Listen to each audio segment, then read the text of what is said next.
Assalamualaikum warahmatullahi wabarakatuh. Selamat malam dan salam sejahtera. Saya ucapkan ribuan terima kasih kepada semua yang menyertai sesi petang tadi, stream bersama dengan ITBM. Almost podcast juga tu, kita dengan ITBM. Semalam tuan-tuan telah memberi sokongan dengan 300 orang penonton menyokong sesi podcast in-house yang dianjurkan oleh Garasi bersama UA Haji Sa'ari. Tadi saya ucapkan juga ribuan terima kasih saudara memberi sokongan bagi stream bersama crossover antara Garasi TV dan juga Institut Terjemahan Buku Negara, Buku Malaysia. Terima kasih banyak.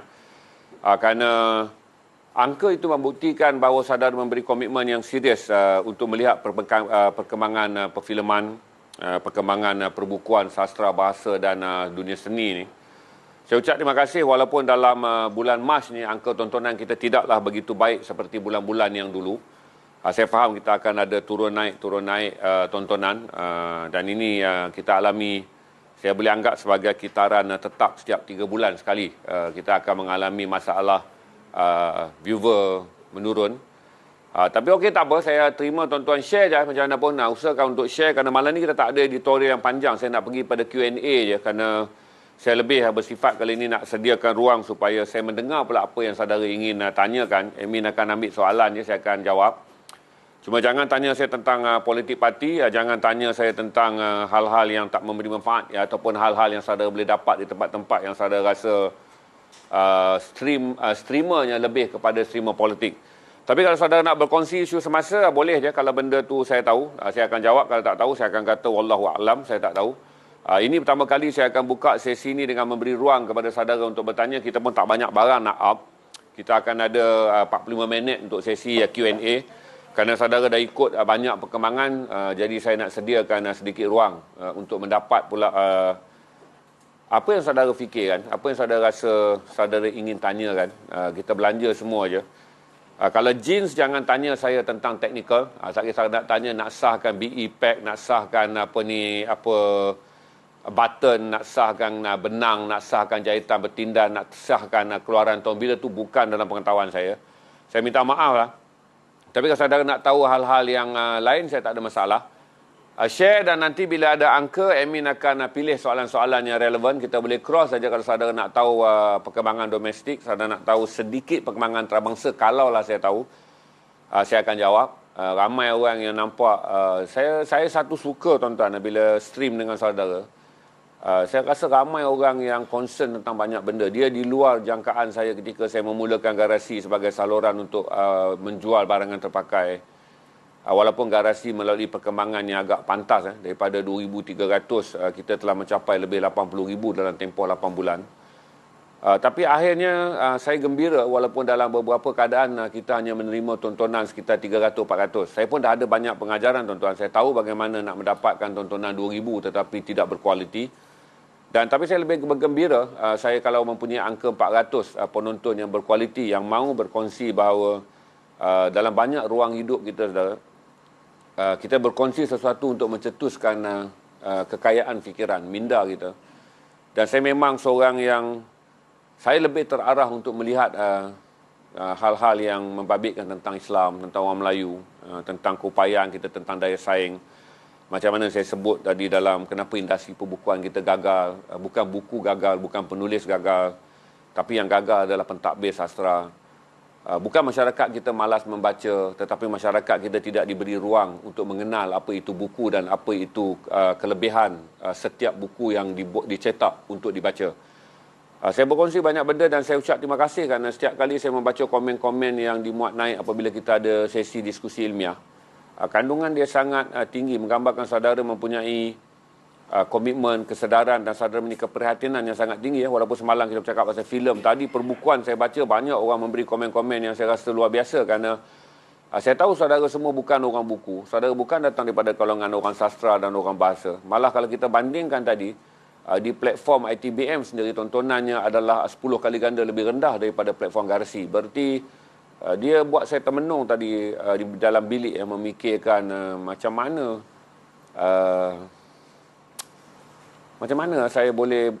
kita boleh mengalami masalah di tempat yang sebenar untuk memekatakan hal yang sebenar, tetapi tempat itu tidak mendapat kesebenarannya.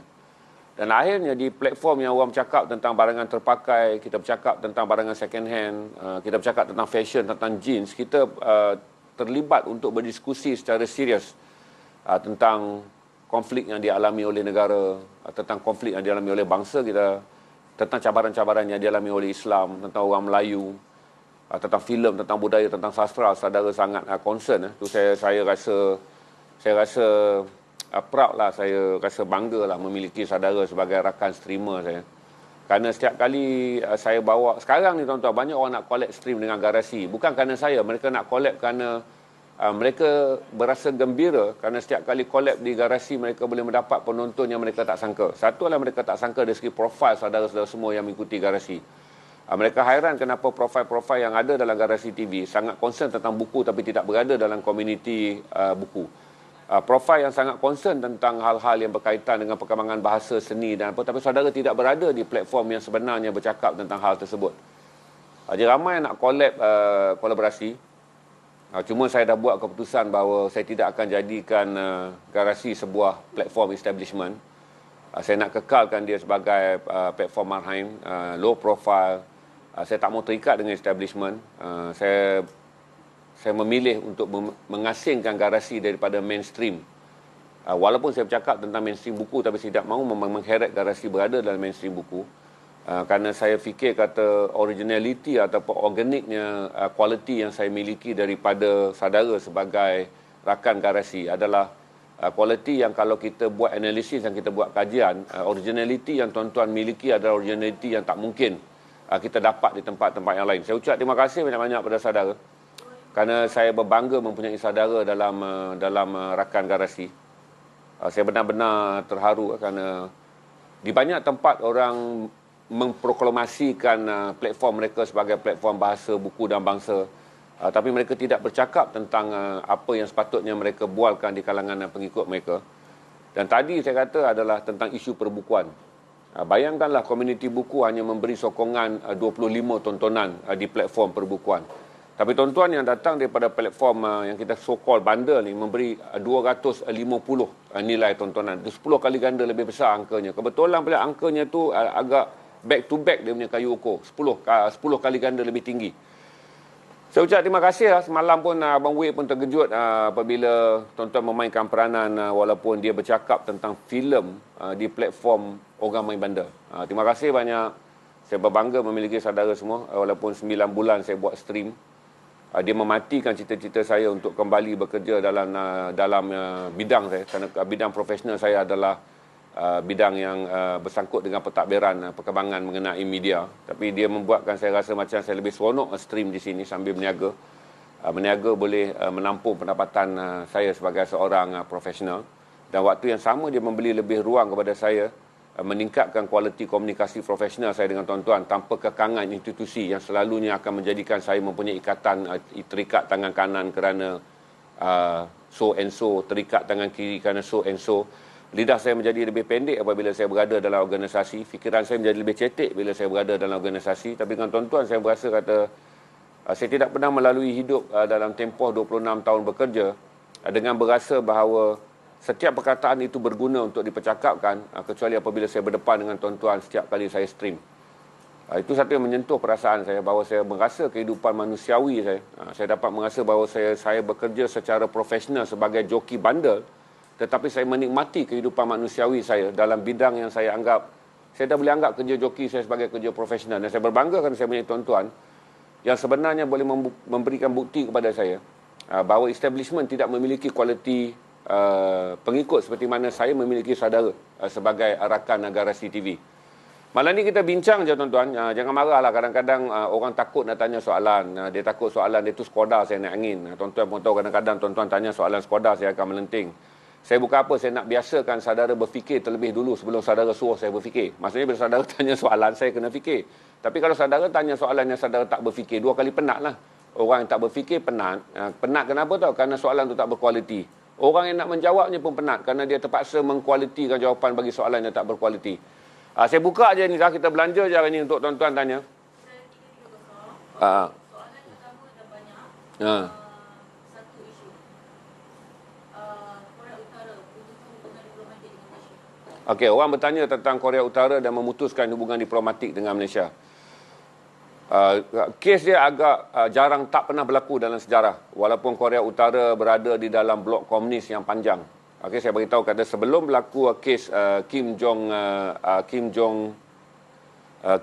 adik yang kena bunuh, Kim Jong Nam. Sebelum berlaku tragedi pembunuhan Kim Jong Nam, kita tidak pernah mempunyai sebarang krisis politik dengan Korea Utara.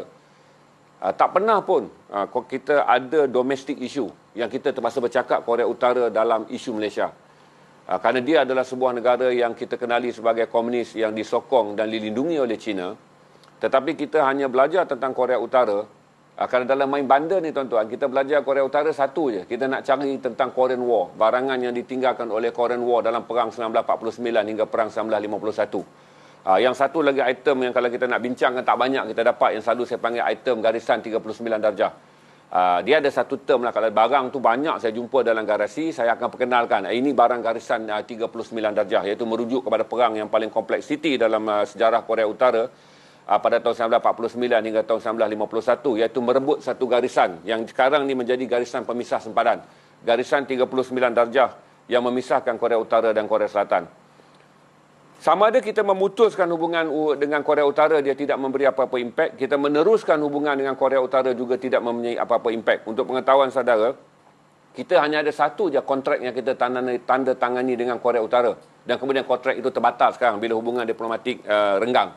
Iaitu syarikat yang membawa masuk arang batu daripada Korea Utara ke Sarawak. Itu saja. Syarikat itu dapat bisnes kecil je. Yang kemudiannya barulah kita sedar, melalui syarikat itulah Korea Utara menghantar intelijen yang masuk ke Malaysia. Waktu itu kita tak sedar kejahatan Korea Utara, dia memohon perniagaan untuk arang batu dan meletakkan perniagaan tersebut di Sarawak. Dan pada masa yang sama dia menubuhkan kedutaannya di Kuala Lumpur, dan beberapa orang warga negaranya yang dibenarkan masuk ke negara ini atas hubungan diplomatik yang terhad telah membuka sebuah restoran di Ampang khusus untuk makanan Korea Utara. Restorannya tak laku, orangnya tak masuk, promosinya kurang. Kita tak pernah sedar bahawa gerakan intelijen Korea Utara telah masuk ke Malaysia sebagai usaha untuk menjejak pergerakan musuh-musuh rejim komunis yang berpusat di kawasan Asia Tenggara. Masa itu kita tak tahu tuan-tuan. Hinggalah berlaku apabila Kim Jong, lupa dah saya nama yang kena cekik tu. Tak apa nama, suruh ingatkan saya sekejap. Bapak dia Kim Jong Nam, lepas tu Kim Jong Il, turun pada Kim Jong Un. Yang ni tiga malaun ni. Bermula dengan Kim Jong Nam, Kim Jong Il, Kim Jong Un, tiga orang. Yang Un ni malaun lah. Dan dia ada satu abang tiri dia yang dibunuh di Kuala Lumpur. Tapi apabila berlaku peristiwa Korea Utara, dia memberikan kita banyak kesedaran bahawa kegagalan kita untuk mengesan pergerakan perisik Korea Utara yang masuk. Masa tu barulah saya tahu bahawa tahap intelijen Korea Utara juga tinggi tuan-tuan. Mereka masuk dan membuka kedutaan, mengusahakan sebuah restoran masakan Korea Utara yang sebenarnya tak pernah pun dipasarkan, tak pernah dimarketkan, dan mereka tidak meraihkan kita untuk hadir dan makan. Rupanya restoran itu ditubuhkan sebagai tempat pertemuan sulit ejen-ejen mereka bergerak, kerana rupanya peniaga-peniaga mereka yang masuk sebagai pembekal arang batu tu tuan-tuan adalah intelijen. Jadi apabila terbunuhnya Kim Jong Un, bila tu yang sekarang presiden yang dibunuh tu, saudara tiri dia. Bila datangnya berlaku kes mengenai pembunuhan abang tirinya, saya tak ingat. Takkanlah saudara tak ingat Kim Jong apa? Bukan. Bila berlakunya pembunuhan abang dia tu di lapangan terbang antarabangsa Kuala Lumpur, tuan-tuan, barulah kita sedar tahap intelijen Korea Utara sangat tinggi, mengatasi tahap intelijen pasukan risik Malaysia. Kerana kita Kim Jong Nam. Bila pembunuhan Kim Jong Nam, tuan-tuan, saya pun terkejut, tuan-tuan. Barulah saya tahu bahawa jangan perlekehkan kebolehan intelijen Korea Utara, kerana mereka boleh memasuki negara Malaysia. Kita ni, tuan-tuan, tahu dibantu oleh intelijen MI5. Berarti Bukit Aman yang menyertai pelbagai gerakan intelijen negara Commonwealth, kita juga menerima banyak bantuan intelijen daripada MI5. MI5 adalah gerakan intelijen daripada United Kingdom. Mereka pun tak boleh memberi nasihat pada kerajaan Malaysia. Rupa-rupanya dengan memberikan sebuah syarikat kontrak daripada Korea Utara beroperasi di Sarawak untuk urusan mengimport arang batu, sebenarnya itulah laluan yang membawa masuk intelijen daripada Korea Utara. Dan kita tak pernah tahu pun, tak pernah pantau pun sebuah restoran yang ada di Ampang yang menjual makanan dan masakan Korea Utara tu, tuan-tuan, sebenarnya adalah pusat pertemuan intelijen Korea Utara dalam menjalankan operasinya di Malaysia. Skala operasinya sangat besar, sangat terurus dan sangat licin. Hinggalah akhirnya, tuan-tuan, Apabila mereka membunuh Kim Jong Nam, mereka boleh menggunakan satu tindakan di luar jangkaan kita, iaitu dengan menahan pegawai-pegawai kedutaan kita di Pyongyang dan meminta kerajaan Malaysia membebaskan 4 yang disyaki melakukan pembunuhan di KLIA. Tukar ganti dia. Tak pernah berlaku dalam sejarah kita, dan akhirnya kita terpaksa membebaskan penjenayah daripada yang kita dah tahu dia hanya penjenayah, kerana kita memikirkan keselamatan kaki tangan kedutaan kita di Pyongyang. Ini satu isu yang menarik yang menjadi pengajaran kepada Malaysia. Kita jangan memandang rendah pada pergerakan risik musuh, dan saya pun tahu bahawa mulai sekarang pun saya menganggap bahawa pasukan risik Korea Utara, agensi perisikan Korea Utara Pyongyang yang dah tentu menerima banyak latihan detektif daripada Beijing, China, adalah pasukan yang terlatih. Jangan pandang rendah tuan-tuan, kalau tidak mereka tak boleh hijack kedutaan kita, dan mereka tak boleh membuat rundingan hingga kita menyediakan penerbangan untuk menerbangkan 4 orang penjenayah pulang ke negaranya demi menyelamatkan kaki tangan kita di kedutaan. Kalau tanya saya putus tak putus tu, dia taklah begitu penting, tapi kita ambil pelajaran je. Kerana kalau kita mengadakan hubungan diplomatik pun tak banyak keuntungan perniagaan yang kita raih daripada sebuah negara miskin seperti Korea Utara. Kita tak mungkin membuat hubungan pertukaran kebudayaan, pendidikan ataupun apa saja bentuk. Tak mungkin ada orang Malaysia pun yang nak pergi melabur di Korea Utara ketika saudara berjalan je keluar daripada airport, saudara akan dipantau sebagai seorang penjenayah. Kerana Korea Utara adalah negara yang penuh dengan syakwa sangka kepada mereka yang datang, terutama kita mempunyai track record berhubung baik dengan United Kingdom, dan United Kingdom dianggap sebagai sekutu Amerika, dan Amerika dianggap musuh besar Korea Utara. Saya boleh jawab itu je. Cuma peristiwa pembunuhan Kim Jong Nam dan bagaimana kedutaan kita diserbu dan ditawan, dan pegawai-pegawai kedutaan Malaysia dijadikan tebusan sebagai tuntutan untuk membebaskan 4 anggota risik Korea Utara yang masuk ke negara ini untuk membunuh Kim Jong Nam, adalah satu gambaran bahawa bagaimana tahap intelijen Malaysia walaupun menerima banyak sumbangan daripada maklumat MI5 di United Kingdom, tapi kita masih tak dapat boleh mengesan siapa sebenarnya perisik daripada Korea Utara. Yang best tu tuan-tuan, perisik tu adalah orang yang memiliki syarikat kontrak yang kita bagi kontrak untuk menjalankan import ekspor arang batu di Sarawak. Itulah cerita dia. Ada soalan yang lain? Itu dia kata tadi banyak. Soalan yang sama. Tiba-tiba semua orang berminat dengan Korea Utara. Saya boleh jawab itu je. Saya bagi tahu kata sebagai seorang yang minat tentang dunia intelijen ni tuan-tuan, saya pun tak pernah pandang intelijen Korea Utara tinggi. Situasi di Myanmar, 218 orang telah mati setakat hari ini. Myanmar berada dalam keadaan di mana peluru hidup telah digunakan, pembunuhan telah dilakukan. Selain daripada rakyat Myanmar, daripada suku Mian yang menjalankan gerakan pro-demokrasi untuk menyokong presiden chancellor yang dijatuhkan, iaitu Aung San Suu Kyi. Kachin, iaitu satu gerakan dia di Myanmar, dia ada 43 suku. Suku yang besar salah satu adalah Kachin. Kachin adalah suku yang dulunya menuntut wilayah merdeka, tetapi dia tak dapat wilayah merdeka. Tetapi Kachin menyokong Aung San Suu Kyi, dan semalam pembunuhan pertama menyebabkan tentera menembak mati ramai orang penunjuk perasaan di Kachin, iaitu suku yang menyokong parti NLD, National League of Democratic, yang dipimpin oleh Aung San Suu Kyi. Walaupun Malaysia dan Singapura menjadi negara awal yang membuat kritikan, dan kemudiannya menteri-menteri luar ASEAN membuat bantahan kepada kerajaan tentera di Myanmar, tapi mereka tak peduli tuan-tuan. Saya tak fikir kata Myanmar akan berundur dari pendirian untuk meneruskan rampasan kuasa. Hari ini Aung San Suu Kyi dituduh lagi dengan kes rasuah. Berarti tuan-tuan, politik dia dah jadi macam politik Malaysia dah. Apabila orang tu ditahan, nak cari satu alasan yang sah menahannya, maka segala undang-undang digunakan untuk membunuh kerjaya politiknya. Kita mengamalkannya, jangan pandang rendah kepada Korea Utara apabila mereka mengamalkannya. Bagaimana kita menggunakan juga undang-undang dan juga segala bentuk kekuasaan untuk memusnahkan musuh politik bagi orang yang ada kuasa membunuh mereka yang tidak berkuasa. Korea Utara juga, Myanmar juga mengguna yang sama. Sebab tu tuan-tuan, bila saya nak kritik Myanmar tuan-tuan, saya takut saya meludah ke langit. Cas-cas yang dikenakan oleh Aung San Suu Kyi yang kita lihat sekarang ni sebagai apalah teruklah rejim tentera, itu yang kita alamatkan sejak lama dulu tuan-tuan. Jadi jangan meludah ke langit kerana balik muka sendiri, tapi saya boleh bagi tahu saudara, jangan pura-pura terkejut dengan mengatakan apa yang dilakukan oleh rejim tentera Myanmar adalah satu kezaliman ke atas pejuang politik seperti Aung San Suu Kyi, kerana kita mengamalkannya juga sejak lama. Apabila seorang memiliki kuasa, dia akan menggunakan kuasa undang-undang yang boleh diputar belitkan untuk menangkap musuh politiknya dan menyeret musuh politiknya di mahkamah. Jadi 2 kali 5 je tuan-tuan. Apa yang dilakukan oleh jentera tentera hari ini adalah sejarah yang pernah kita lakukan lebih awal. Sejak bila-bila saudara ingatlah sendiri. Okey?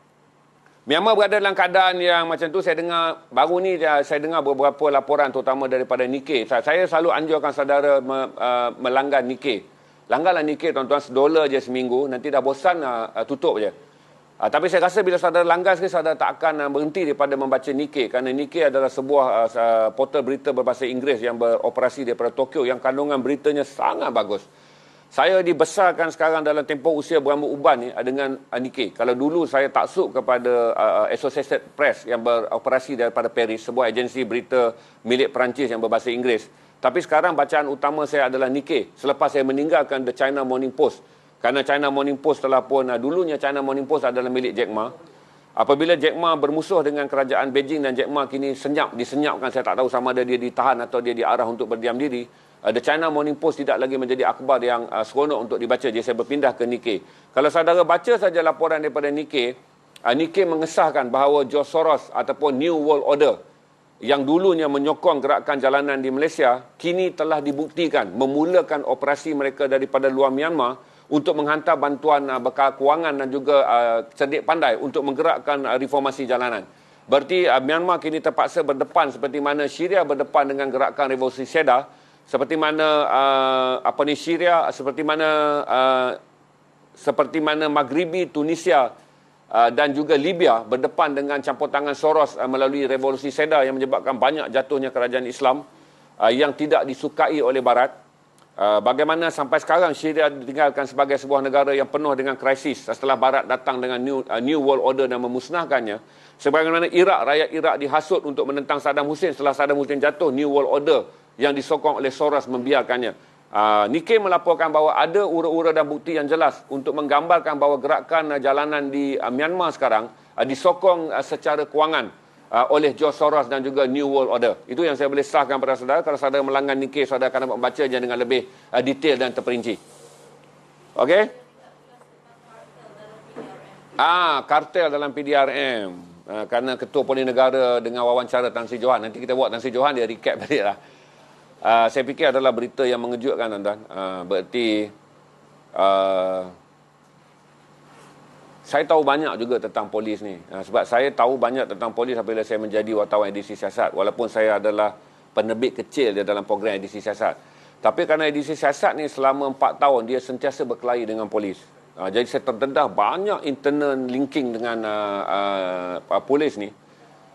Dan saya percaya gerakan untuk menjatuhkan Tan Sri Hamid Bador wujud, dan gerakan ini dicetuskan oleh kartel-kartel yang berada di luar daripada polis. Ini pihak polis kalau dengar nak panggil saya ke Bukit Aman bagi penjelasan, okey, jangan gari saya tanpa sebab. Hantar waran, saya akan sampai.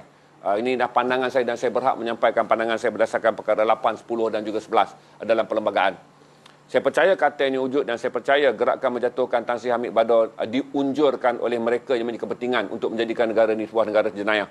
Saya percaya mafia-mafia Malaysia, sama ada mafia yang bertopengkan parti atau mafia yang bertopengkan bisnes tidak halal, bisnes jahat jenayah terancang ni, memang merancang untuk menjatuhkan Tan Sri Hamid Bador berikutan usaha Tan Sri Hamid Bador menempatkan semua pegawai polis muda berkualiti yang tidak dapat dirasuah oleh kata-kata yang berada di luar polis. Begini tuan-tuan, kartel akan merasakan masa depan mereka untuk menjadikan Malaysia pusat jenayah operasi bagi apa saja bentuk operasi, sama ada jenayah kola putih di dalam jenayah cyber ataupun operasi jenayah kola hitam di dalam rangkaian pelacuran dadah dan juga arak dan pusat hiburan.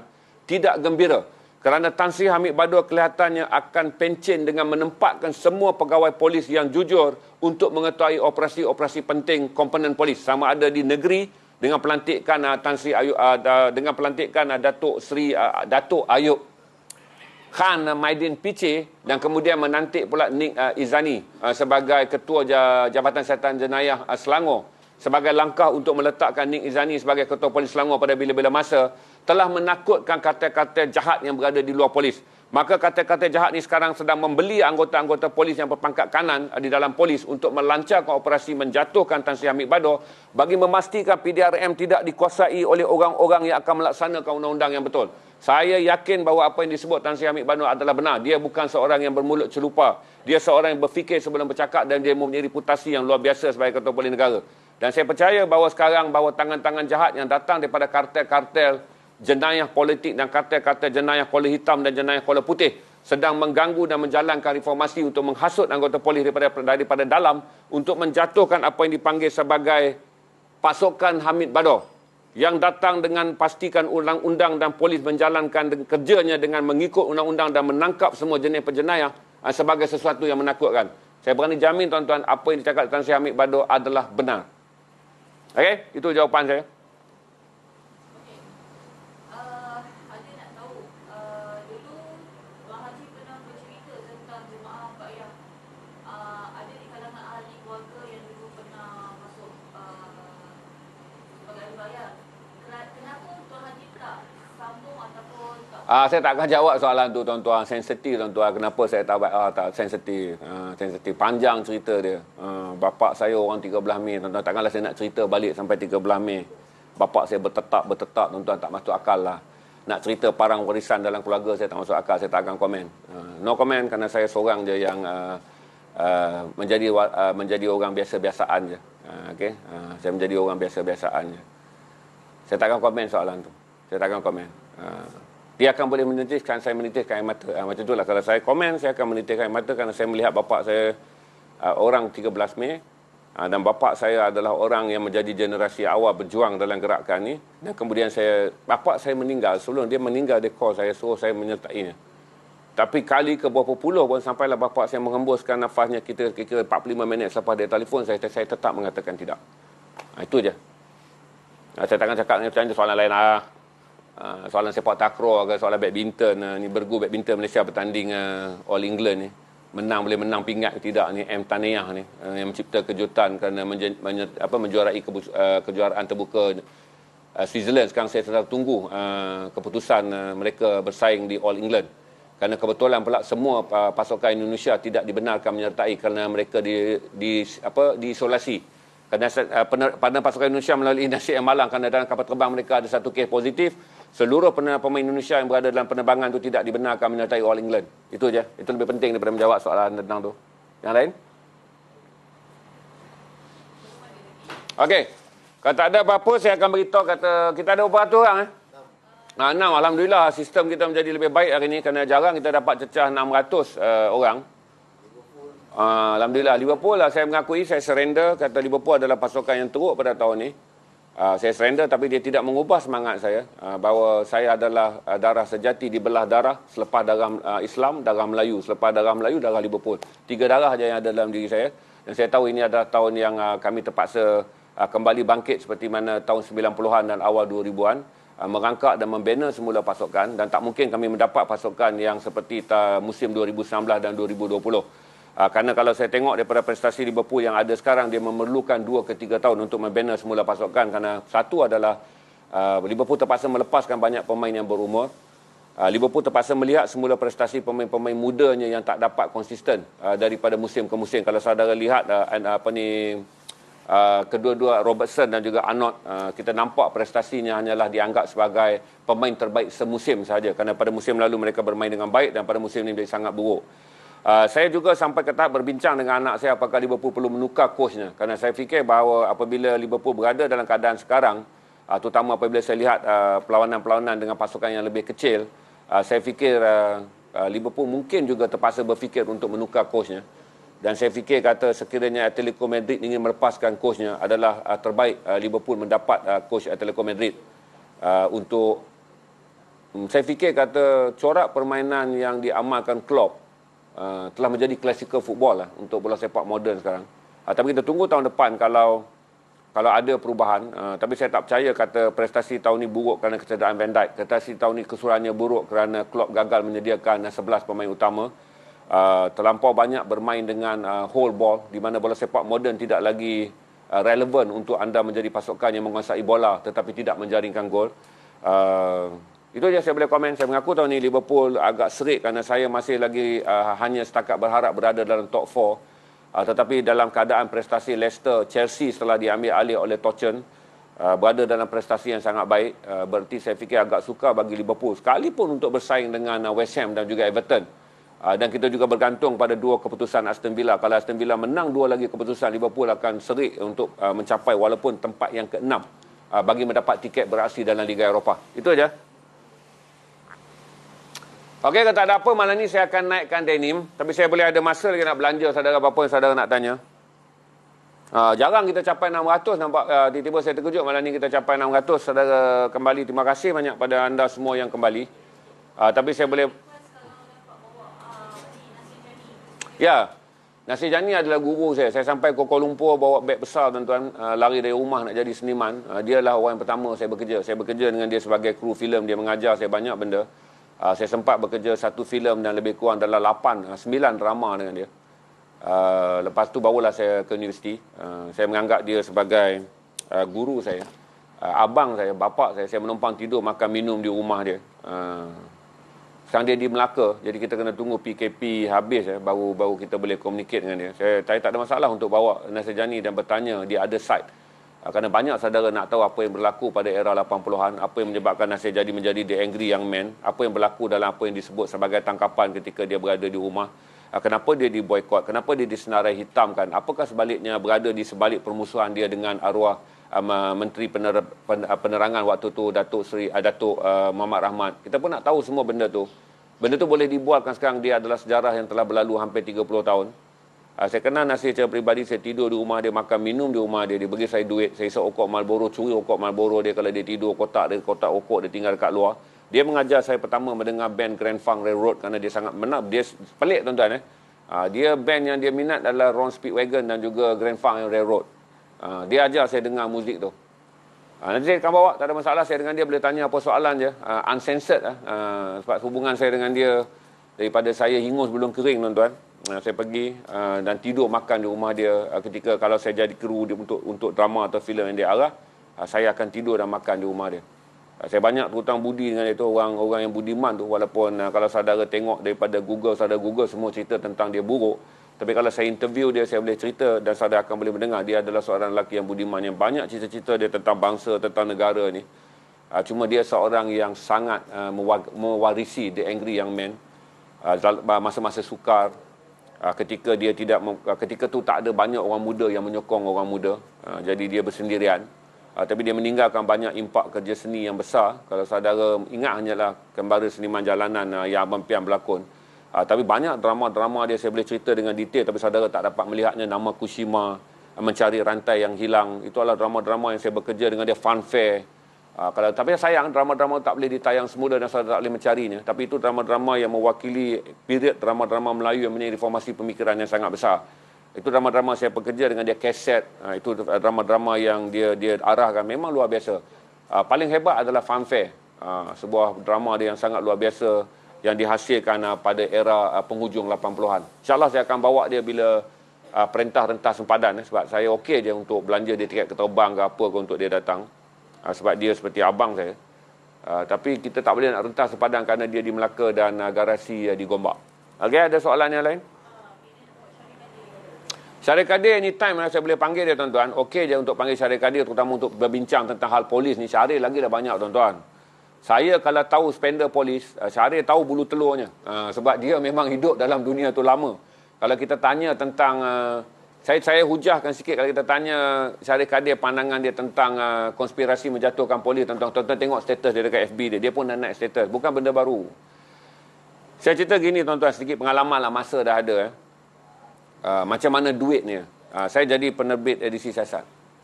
Okey, pada satu masa saya telah merakamkan sebuah kedai judi haram di Taman Tenaga Ceras. Kedai ini menggunakan kad. Maksudnya saudara main judi tu, judi kuda tu, saudara cuci tu melalui kad phone. Saudara dapat kad phone, saudara turun dari kad phone tu ada nilai dia, di mana saudara tukar di kedai phone barulah saudara dapat duit yang saudara menang. Saya berjaya merakamkan dengan kamera telefon seluruh operasi. Daripada main mesin kudanya di mana wang tunai tak dapat. Kalau polis serbu tak ada dalam laci wang tunai. Yang ada banyak adalah kad phone saja.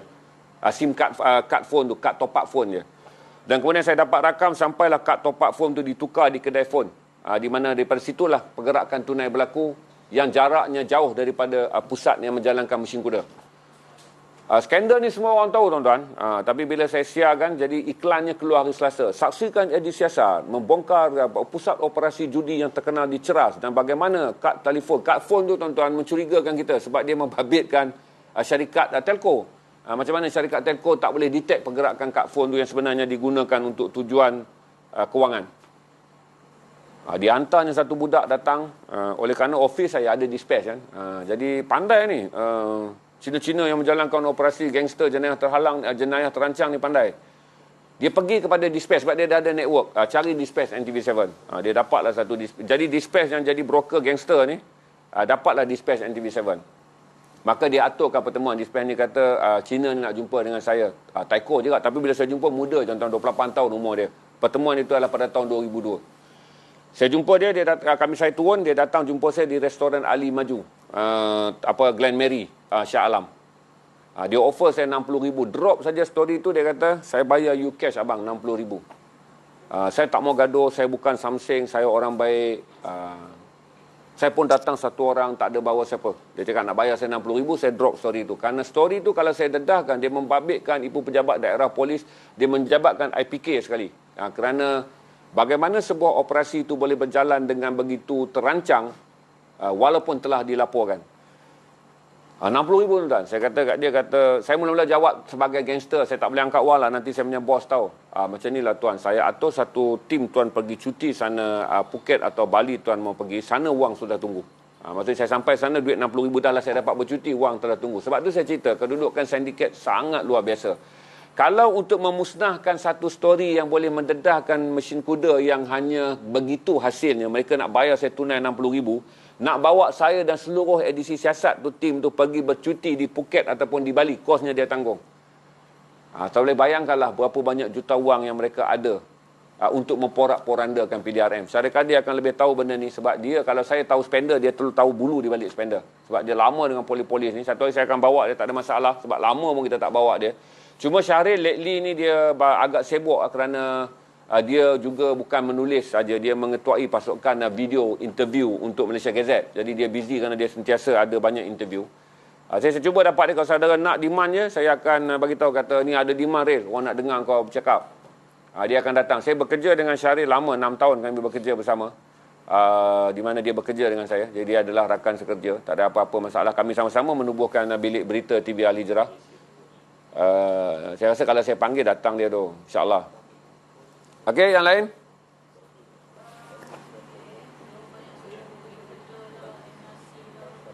Tak mampu tuan-tuan.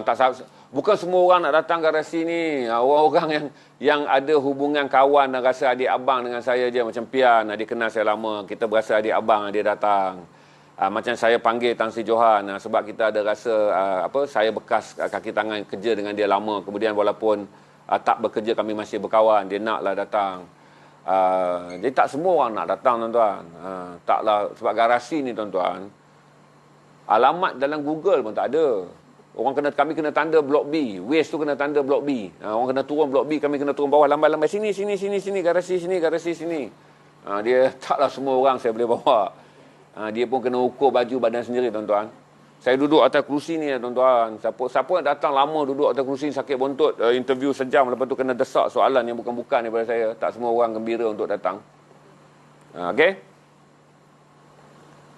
Okey, ada yang nak ulas tentang Rusia dan Ukraine, jadi kau bakal tak tegak? Saya fikir taklah macam tu. Kalau Rusia dan Ukraine ni, siapa saja pun, saya anggap itu politik biasa bagi sebuah negara bekas tanah jajahan. Kerana Ukraine ingin menjadikan sebuah negara merdeka, dan Ukraine ingin merdeka dan putus langsung hubungan dia dengan Rusia.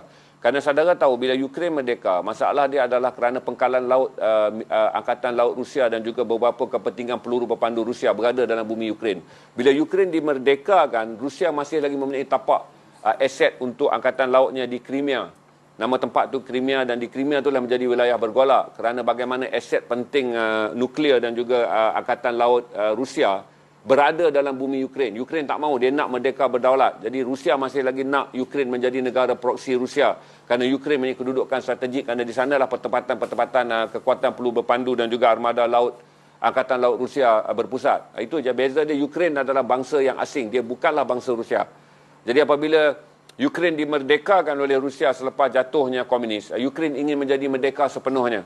Sedangkan Rusia masih mahu menjadikan Ukraine adalah sebuah negara proksi. Jadi itu yang Ukraine tak nak. Itu saja beza dia.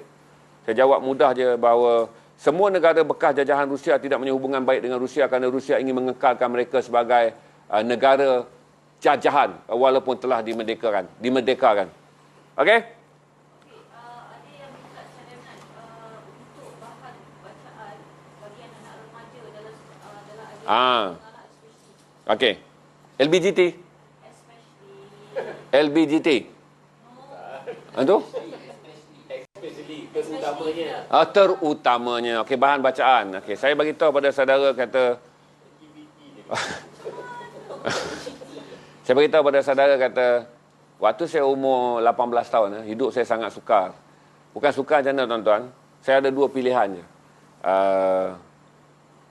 Kalau saya tak jadi gangster, saya kena isap dadah. Dua tu je yang ada dekat kampung saya. Saya membesar di satu kampungan, pilihan hidup saya ada dua je. Kalau saya join golongan kanan, berarti saya pergi bertumbuk dan buat kerja jahat. Kalau saya join kerja pasukan kiri, saya kena masuk dalam hutan nipah, isap dadah, dan lepas tu saya kena mencuri motor, saya kena curi enjin, saya kena curi macam-macam. Jadi pada waktu yang sukar itu tuan-tuan, saya diselamatkan oleh sebuah buku, iaitu Bumi Manusia. Jadi saya ingat lagi saya kerja Pekan Rabu, saya besar Pekan Rabu tuan-tuan. Jadi satu kali tu saya dibayar gaji. Dan oleh kerana tiap-tiap kali nak keluar buah, walaupun umur saya 17-18 tahun ni, saya boleh ukur buah dalam lori. Berarti kalau bos saya naikkan 3 bakul buah langsat, dia naikkan 3 bakul buah rambutan, dia naikkan masa tu bakul tak ada, limau datang dalam gaga. Dia naikkan 12 gaga limau. Dia bagi tahu dekat saya modal adalah 180. Ketika saya berusia 16 tahun dah saudara, saya dah boleh tahu dah bahawa nilai jualannya adalah 500. Berarti 180 nilai jualan dah 500. Yang mandu-mandu ni semua tuan-tuan, orang yang dah umur 30-an, 40-an. Saya pergi dengan mereka dan bos saya yang akan menentukan hari ni kita jual 2 kilo RM3. Saya yang buat kata putus walaupun umur saya 16. Saya tengok je jam pukul 9 malam, kalau Kedah dah slow dah ni, okey buah ni kita lelong je 3 kilo RM5. Kerana kalau kita simpan besok buah ni akan pecah. Jadi pada usia saya macam tu tuan-tuan, saya dapat gaji banyak lah sikit pada orang lain walaupun saya budak. Bos saya bayar gaji depan bos saya ni arwah dah, nama Ishak. Kalau orang Pekan Rabu tengok dia tahulah Pak Ak. Bos saya ni Pak Ak. Dia meninggal lah. Jadi depan orang dia bagi gaji saya RM5, belakang orang dia tambah RM3. Sebab saya budak mana boleh dapat gaji lebih pada orang tua. Tapi saya menentukan buah yang keluar tu tak bankrupt. Kalau bagi ke orang lain tuan-tuan, dia tidur esok dia lelong. Dia tidur dia lelong. Lepas tu modal 180 buat balik 120. Hari-hari kena makan modal. Jadi dia serah. Saya dah lama umur saya 16 tahun tu. Bila saya naik lori dan saya ada banyak masa lapang, saya tak tahu nak buat apa. Saya sampai dekat kedai Pekan Rabu tu, saya capai buku Bumi Manusia.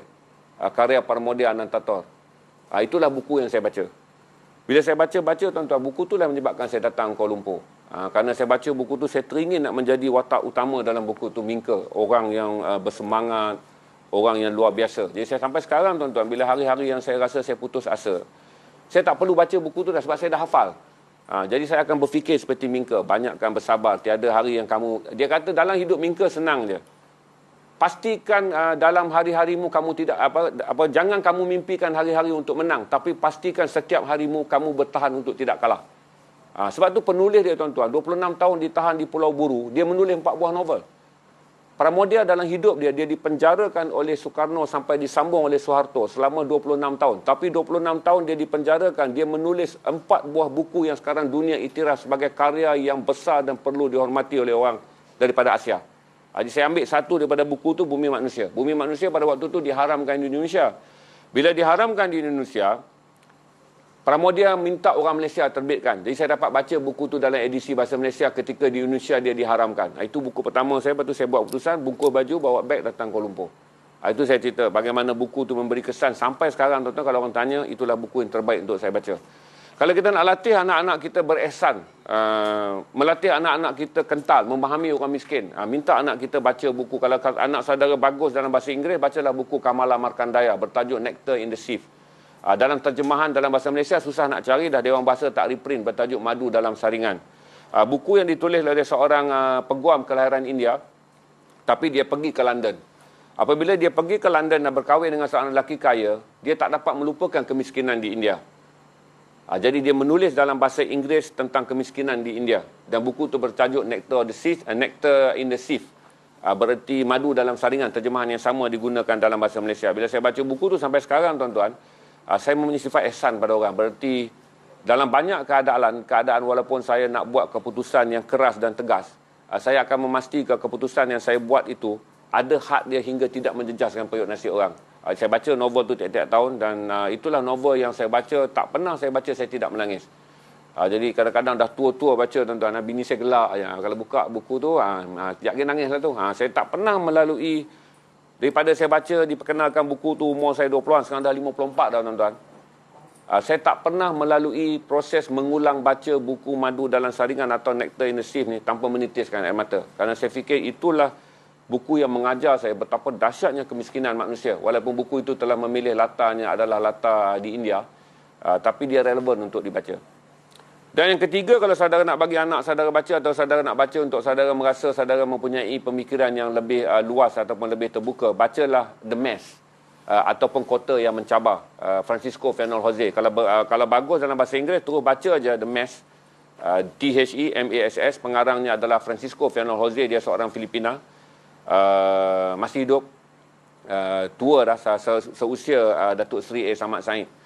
Dalam buku itulah juga dia memberikan saya semangat tentang bagaimana seorang anak muda kisahnya adalah tentang Pepe Samson. Nama wataknya adalah Pepe Samson.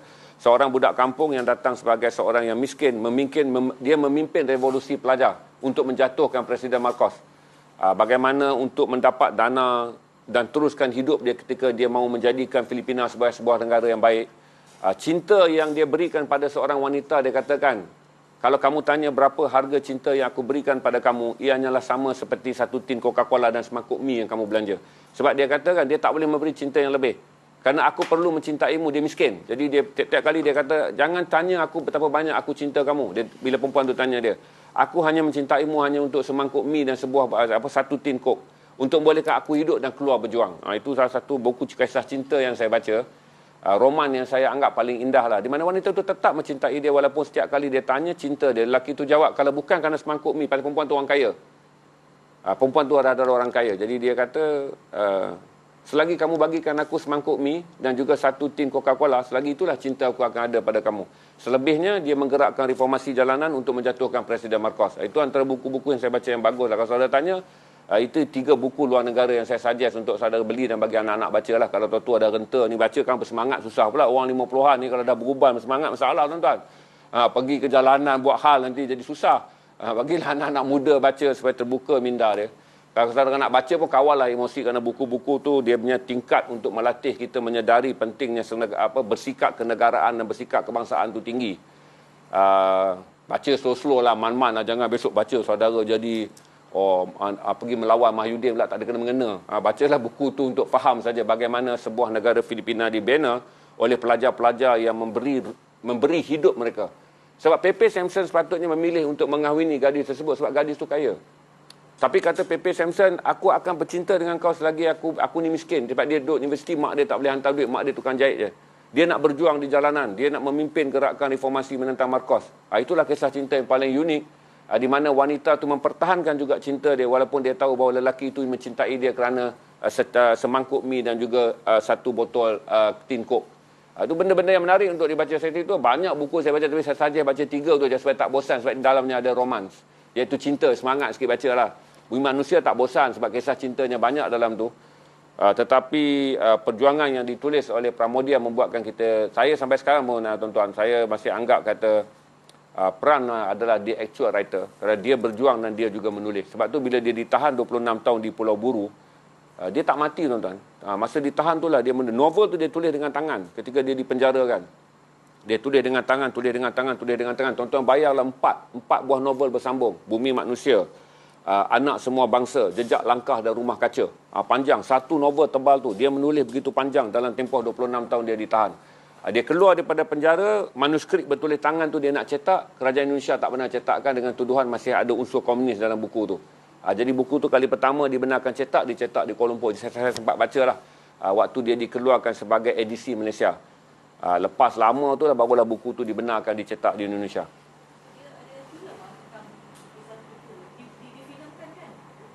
Bumi Manusia difilmkan.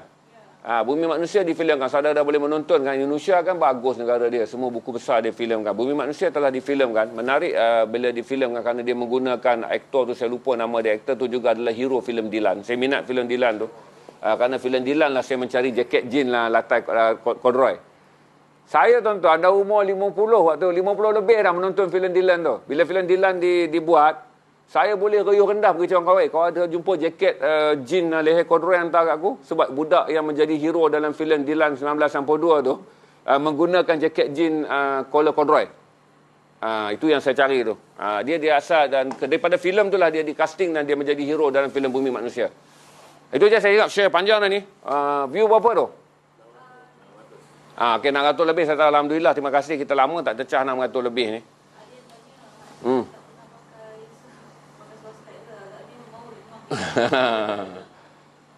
Pernah lah pakai. Tapi saya pergi interview kerja di banyak tempat ketika saya dah ada sikit nama lah. Soalan yang terakhir dia kata, ada apa-apa nak tanya tentang syarikat ni? Saya akan tanya satu je, saya nak minta kebenaran pakai jin waktu bekerja, tapi saya jamin saya akan pakai jin biru dan kelihatan kemas. Sejak itulah saya tak boleh pakai jin season kerana 22 tahun kerjaya saya bermula saya bekerja di Astro pada 1998, saya pakai jeans. Dan oleh kerana saya dah berjanji dengan semua bos saya akan memakai jeans yang tak jadi isu di office, iaitu jeansnya biru. Itu je lah. Lepas tu tak adalah kata pakai slack demam 3 hari. Tapi tengok slack pun tak boleh. Rasa slack je bila tengok slack. Orang pakai slack pun saya rasa tengok. Saya tengok orang pakai slack pun saya rasa slack lah Mamat ni.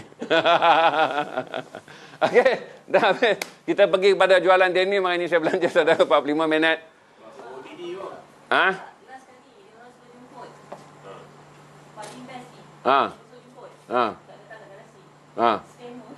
Scammer. Scammer tu kalau ada kita jemput je dia. Tak apa, kita boleh buat crossover. Scammer, kita buat crossover kau pakai je topeng. Jadi kita tak tahu kau. Kita bagi address StreamYard. Kau scam lah dekat kau pakailah line dekat mana-mana cyber cafe tu, kau pakai topeng. Kita cuma nak tahu je aku sebenarnya scammer.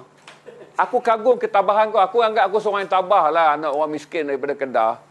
Besar dekat Pekan Rabu. Umur 8 tahun aku jadi ball picker untuk orang main tenis. Umur aku 10 tahun aku dah jadi caddy golf. Umur aku 11 tahun aku jual kelapa. Umur aku 14 tahun aku besar Pekan Rabu. Tapi aku tak setabah kau. Walaupun selama kau buat kerja ni 3 orang je kau berjaya scam, kau tak pernah bosan. Kau kalau buat kerja lain dah berjaya dah. Aku memang nampak kerja kalau kau datang garasi ni, kau lah pengganti aku. Tapi itulah kau. Okey. Dah. Muhammad Firdaus bin Muhammad Muhammad Firdaus bin Muhammad lah. Muhammad Firdaus bin Muhammad Mahathir bin Firdaus, nama dia.